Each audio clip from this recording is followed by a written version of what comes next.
Welcome to the Facebook Live event. My name is Greg Ayotte. I'm the Director of Consumer Services for the Brain Injury Association of America. And I'm here today with some members of the Brain Injury Association's Brain Injury Advisory Council to talk about brain injury awareness and understanding. First, a little description, explanation of the council.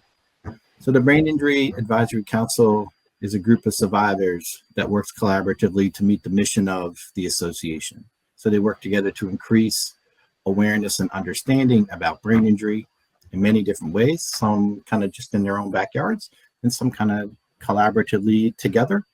Recently, we've worked to put an article in a recent issue of the Challenge, which you can find. The Challenge is the Brain Injury Association of America's quarterly newsletter. It can be found on the BIAA website. And we also have been putting together some very helpful and practical videos to kind of expand and expound on some of the issues brought up in the article. But first, I thought I'd give a chance for each of you to kind of just introduce yourselves a little bit about your own journey in advocacy and understanding. We'll start with Darcy. Hi, I am Darcy Keith. I again based out of Indiana, and a little bit about my background is that I was the only backseat survivor in my fatal car crash back 30 years ago. I've been advocating and been on this journey for over 30 years, learning lessons and tips and things that have allowed me to thrive along the way. Thank you. Welcome. And we'll move next to Paul. Hey, Paul Bosworth. Thanks for joining. I'm coming to you from South Louisiana. Had joined the brain injury survivor group as an expanded on September 11, 2007 in a concussion accident while I was by myself. Thanks for having me. Excellent. And Kelly? Hi, I'm Kelly Lang. I'm from Northern Virginia, and I've been was injured in a car accident along with my daughter back in 2001. So at this for a little over 20 years now, but I'm glad to be here. Thank you. Happy to have you. And Carole. I'm Carole Starr, and I'm usually from Maine, but like I said, coming to you from New Hampshire today. And I had a brain injury in a car accident back in 1999. And like many of you probably out there, my injury was considered, quote, mild. Oh, how many of us hate that word mild, because even though I was only unconscious for a few minutes, I still, nearly 23 years later, live with symptoms every day that have upended my life and changed it forever. Well, thank you all for kind of coming on and sharing your collective expertise. It is Brain Injury Awareness Month, and certainly one question we get very often from folks is, how can I increase awareness and understanding? What can I do to make a difference? And so we thought it would be a helpful discussion to have you guys come on, because you've all come at this from different experiences, not only geography, but kind of different experiences from the injury, how long ago, kind of what the rehabilitation and recovery process was like. So it would be interesting for you guys to share a little bit about, how did you get started when you decided you wanted to try to increase the awareness and understanding? How did you start? That feels very overwhelming. We'll switch the order. We'll start with Carole first. I remember early on, like looking at people who were like, where I am now, 20 something years, and just being overwhelmed. Like, how in the world do people do all of these things? People like have written books or giving speeches or are out there talking to Congress. But the reality is we all start small. As none of us kind of spring fully formed as advocates.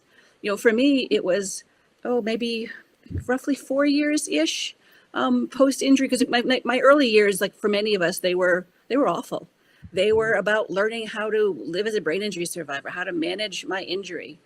But then there was an issue going on in Maine where they were threatening to take away services from brain injury survivors. And they were forming groups to go to the Capitol to protest. But at that point, I didn't have the brain power to go to the Capitol. So it's like, well, what can I do? I wrote a letter to the governor. And that was the very beginning of my advocacy journey. I did little things. I got involved with doing presentations, like with somebody's help, at the brain injury conference. I gave very small speeches. I mean, my first speech was like all of 5 minutes long. And I mean, I was really glad there was a podium in front of me because so nobody could see that my knees were shaking. And I was like, hanging on to that podium for dear life because I was so scared. But I knew that it's what I wanted to do. So I think that starting small, that starting with a post on social media, that starting with telling your story to a neighbor, that's all advocacy. Every little thing that we do that gets our stories out there, that helps people understand more about brain injury, that we don't have to do these big things like all at once, that the journey is very tiny steps. And what I know now at this stage is those tiny steps can add up to a lot. Excellent. Thank you. Let's go to Paul. For me, after I had my concussion that changed my life on September 11, 2007, I ran into a huge learning curve, anxiety, depression, call it what you will. Everything was on board. And I didn't want to do anymore. I just gave up. But I started to show up to some of these small groups, and I started gleaning information here and there. And I didn't really listen to those that were complaining because I already was complaining. I was trying to listen to who's doing something about this, who's actively trying. We don't know everything we need to know about brain injury. That's kind of obvious, kind of from the comments, kind of from social media. They come from everywhere. But what can I do to get this computer back up and running? I used to be in tech. And it was through real simple, basic steps that I found my advocacy, my awareness was because I was learning. Maybe I can share with somebody else and they can learn too. And the biggest thing was to accept what I had after my injury, and Carole touched on it, another member touched on it the last video. Accept what I have and work from there. You have a house that's been decimated by a tornado. What can I do to get the house back into shape? So that's where I started. And I've been hooked ever since. Thank you. Let's go to Kelly. So my story is a little different. I think I started advocating when my daughter was in the hospital in the PICU. I didn't, this is back in 2001. A lot of people didn't know brain injury. I didn't know brain injury. I didn't know anyone who had a brain injury. So starting to educate myself and asking questions of the doctors. What exactly is this? What's her prognosis? And learning that every brain injury is different. You've seen one. And that started it. And then my first public speaking was working with the hospital we were at and going and doing EMT refresher courses and telling my story. And as a thank you to them that, what you do matters, what you do is important. And then just taking those little, baby steps of, then advocating with other groups and getting more involved.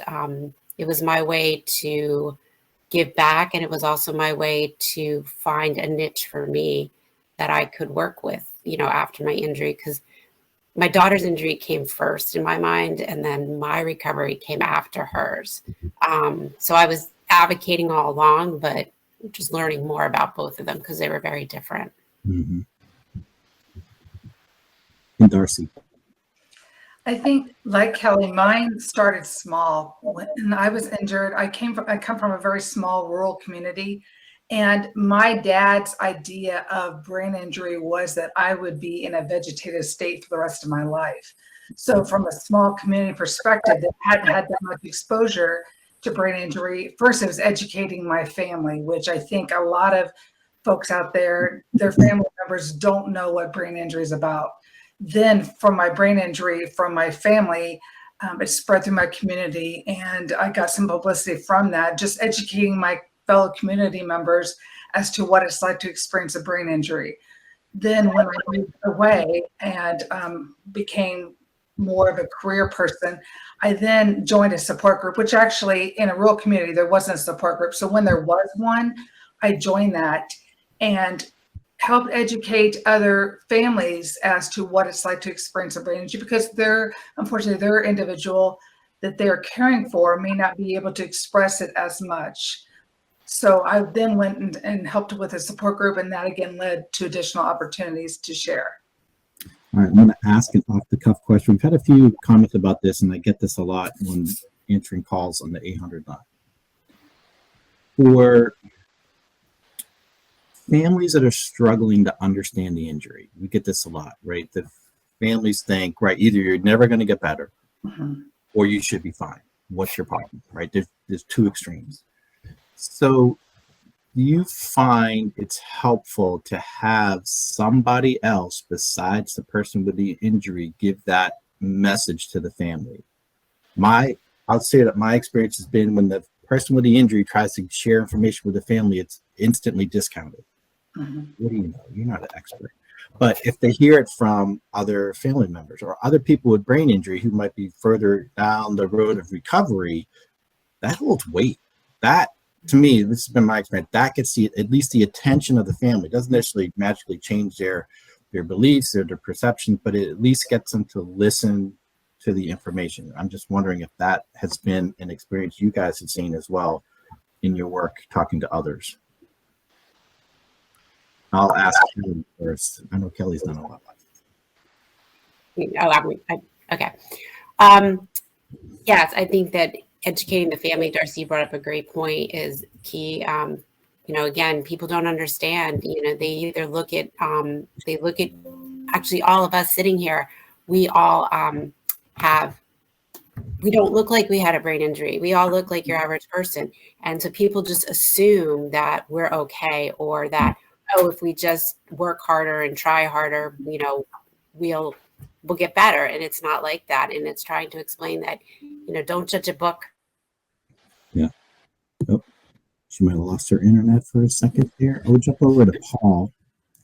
I just got a text this morning from an aunt of a nephew they're raising money this weekend for his care. And she's so angry and she's so mad, but because she understands it. The mom and pop, they don't understand it. She got it for some reason. And I get calls from folks like that, and I'm like, don't give me to the person that doesn't understand. I'm so sorry. Another message coming in. When you volunteer, the phone happens. Yeah. Sorry. But getting that person on the outside to understand is very key. And sometimes that's not easy. And the matter of fact is we're going to advocate for ourselves first, because we feel brain injury. It's all internal. You can't see it. Yeah. And so I don't know if there's any magic bullet for it per se, but patience and understanding, and just taking time to sit down with a conference like this and bite off a little bit at a time. It's not going to come overnight, but yes, there is validation to brain injury, and we are obviously enforcing that incarnate by grouping together, and that group is enlarging. Excellent. Thanks. And Carole? Thinking about, I think I might be frozen. We can still hear you. Think about my own experience. A couple of things stand out.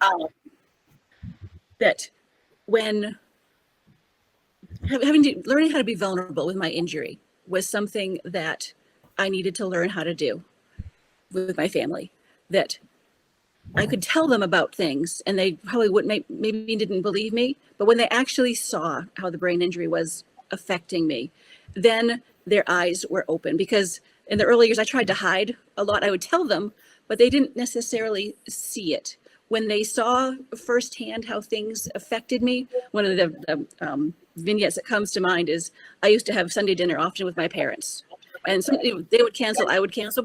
Not a big deal, but then one time my parents had to cancel, and I lost it, like completely, like big time, lost it, sobbing, angry, the whole 9 yards. My mother got angry at me, and what she didn't understand was I was counting on that meal. Because at the time I was eating cottage cheese most of the time, because I couldn't figure out how to cook. And that was a beginning for my family in understanding my brain injury, that how much trouble I was having with things, because they thought I was doing just fine when I wasn't doing just fine. And I had to have that kind of blow up in order for them to see my brain injury. It became real to them, right? So then they, oh, you really mean it when you say these things. Yeah. They had an aha moment. Yeah. So Greg, Welcome back, Darcy. So Greg, to your point about other people becoming involved and explaining brain injury rather than the person who's experienced a brain injury, I have found that has been a lot of very positive information. Like, for example, all of us, we have had brain injuries, but maybe, and for our advocacy, we help explain to families a little bit more about brain injury. I've gotten several referrals where the family members have contacted the association. The association's reached out to me, and I have called and talked to these families to explain a little bit about brain injury, or again on social media to explain, yes, this is what I believe that they're going through, they're experiencing, and this is how you can help. So I think coming from a person who's experienced a brain injury, we have a unique aspect that we can help others, the family members and other folks understand what it's like and be able to articulate that. And, or like Carole was saying, just show them what it's like to have the brain injury.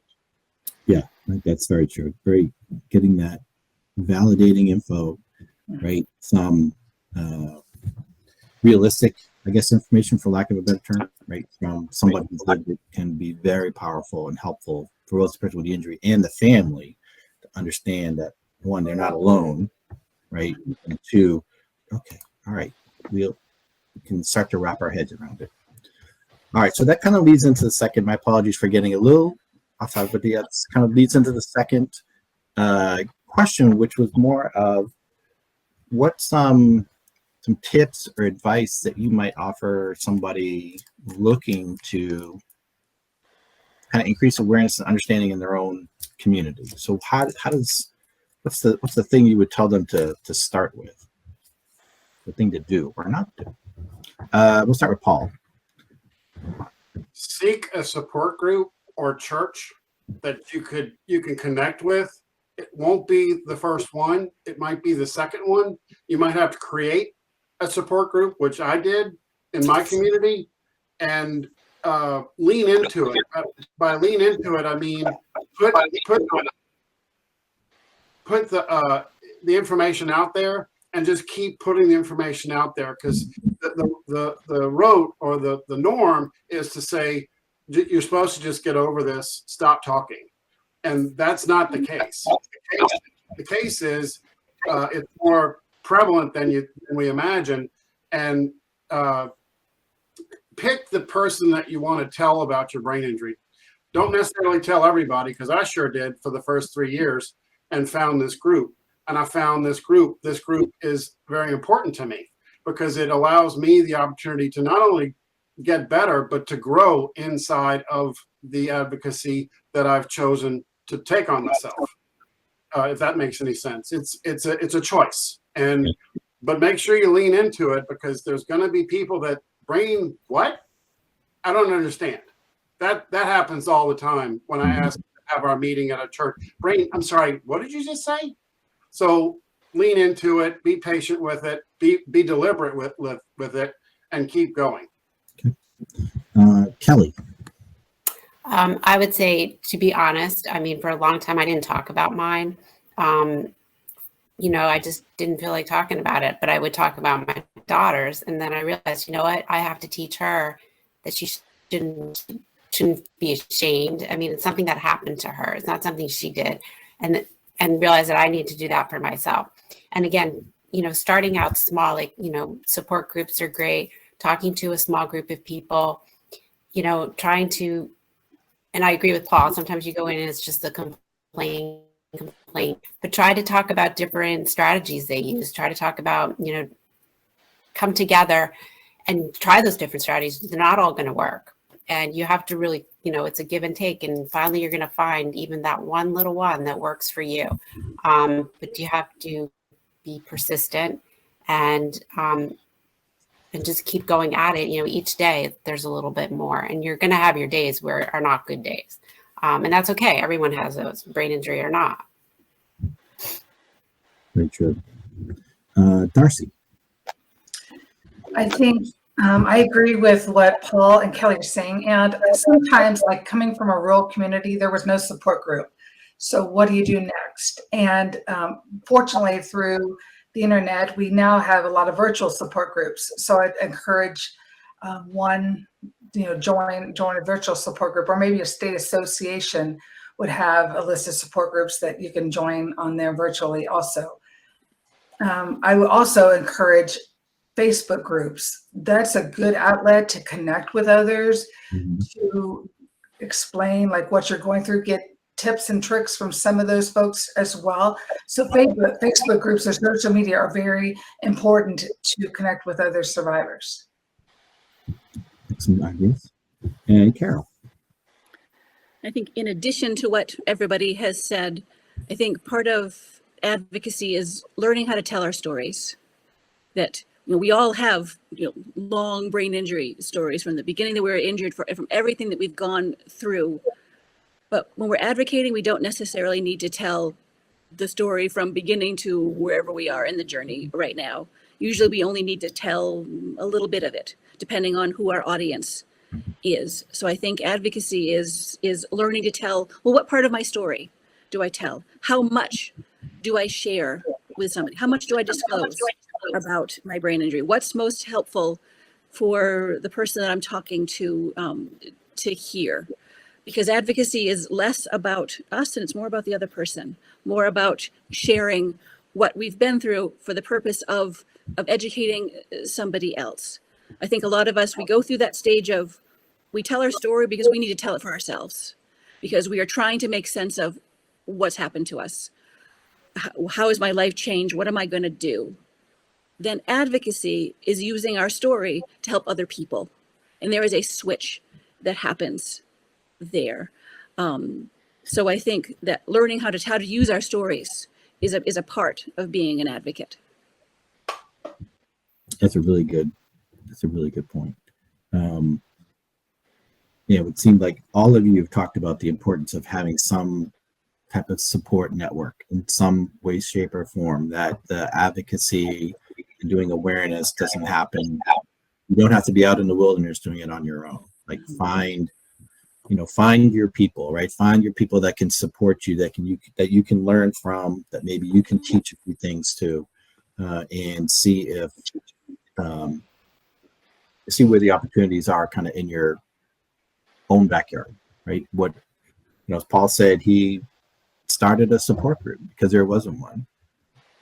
Darcy was looking for something and it was hard to find in a rural area, right? So she had to go, look outside of where she would typically look to find that support. So it's been interesting. Each of you have come at this from a very different experience, both geographic and type of injury, but you've all had the similar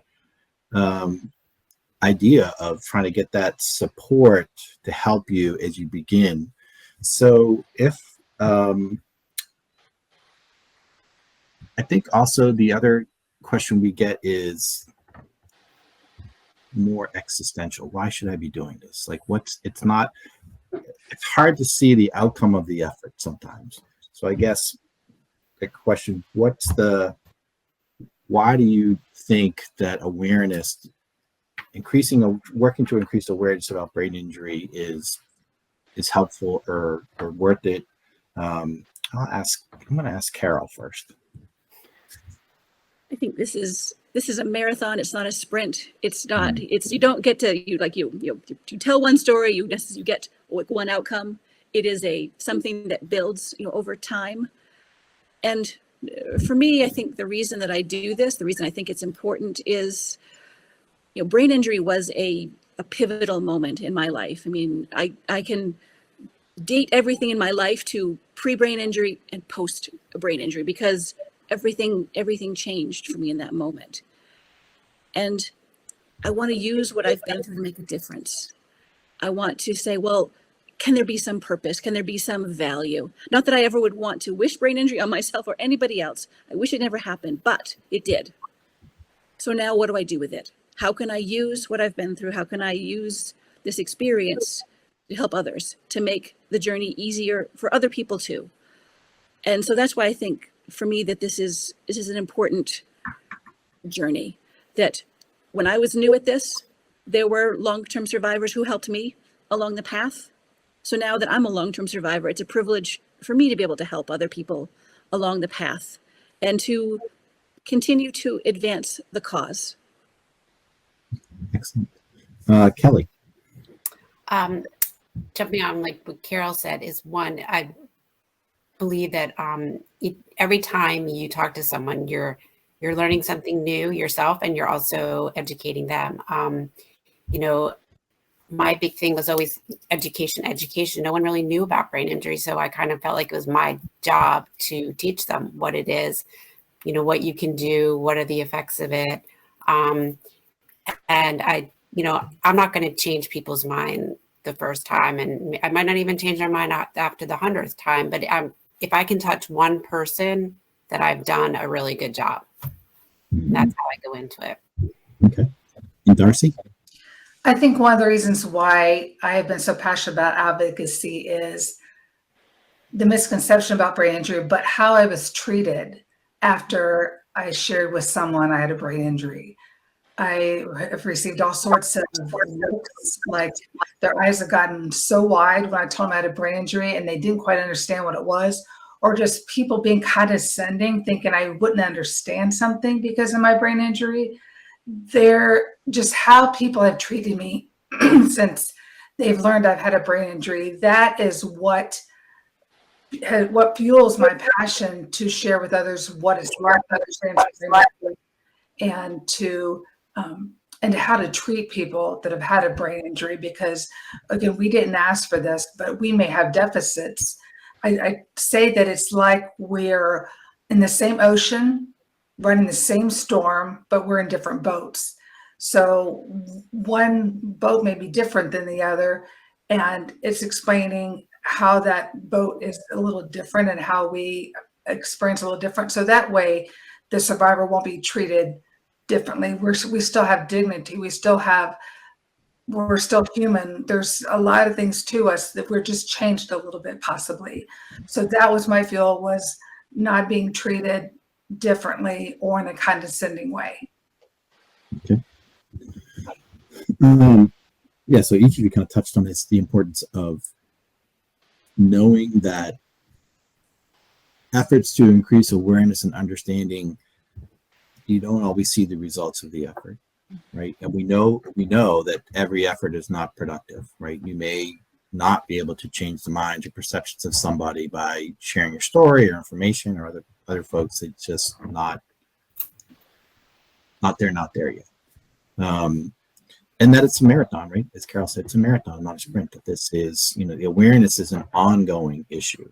It's never ending, as far as kind of ensuring people understand and are aware about kind of what brain injury is, what it can do, what it might look like. We've come a long way since, each of you are all injured a while ago. And I think about what the understanding was then versus it is now, we certainly have come a long way. Still a long way to go.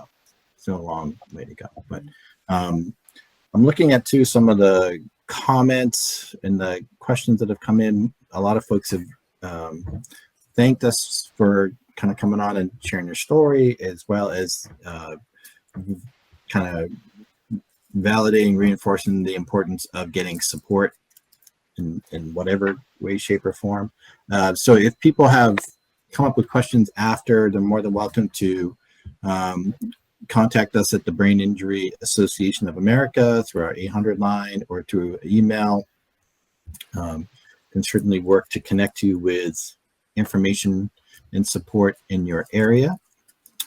We'd encourage people to go and take a look at the Brain Injury Association of America's challenge newsletter, which is on the BIAA website, and to check out also the Brain Injury Association of America's YouTube page, which is where our videos are. We've done some what I thought were some really helpful practical videos and expanded on the issue of the challenge. if folks do you have any kind of parting advice or comments that you'd like to share? Any last words of advice that you'd like to have on? We'll start with Carole. We lost Paul, so I think Paul lost his another computer or something. I mean, that happens. So, but I think believing in ourselves, believing that we as brain injury survivors can make a difference, believing that it can get better from wherever you are right now, is important to know. Even if it seems like it's awful right now, it can get better. Life may never be the same, but it can get better. And that there are, that being an advocate can be a way to find meaning again after brain injury. Excellent. Kelly. I think that everyone has a story. Everyone can use their story to help others and to help themselves. And whether you're brain injured or not. And I think we learn, like Carole said before, you take pieces of that story, whatever works for that appropriate time, and you use it to teach people what it's like. Excellent. Darcy?